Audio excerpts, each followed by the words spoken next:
اللہ تعالیٰ نے حضرت عیسیٰ علیہ السلام کو بنی اسرائیل کی ہدایت اور توحید کی دعوت دینے کے لیے ایسے ماحول میں بھیجا کہ جب ان کی مذہبی حالت ناقابل بیان حد تک خراب ہو چکی تھی۔ مشرکانہ رسموں کو اس قوم نے اپنی زندگی کا جز بنا لیا تھا۔ بد اخلاقی و بد مزاجی، بغض و حسد اور روحانی بیماریاں عام ہو چکی تھیں۔ تورات کے احکام و الفاظ کو اپنی ضرورت اور خواہش کے مطابق بدل دیا کرتے تھے۔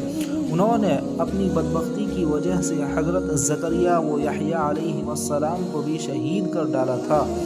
ان بگڑے ہوئے حالات میں حضرت عیسیٰ علیہ السلام نے اپنی قوم کو اللہ تعالیٰ کی عبادت کرنے اور اس کو اپنا رب ماننے اور سیدھے راستے پر چلنے کی دعوت دی، اور فرمایا کہ میرے اوپر نازل ہونے والی مقدس انجیل اس تورات کی تصدیق کرتی ہے جو حضرت موسیٰ علیہ السلام پر نازل ہوئی تھی، اور یہ بھی فرمایا کہ میرے بعد ایک نبی آنے والے ہیں جن کا نام آسمانی کتابوں میں احمد ہے، تم ان کو سچا اور آخری رسول ماننا اور ان پر نازل ہونے والی آخری کتاب قرآن کریم پر ایمان لانا۔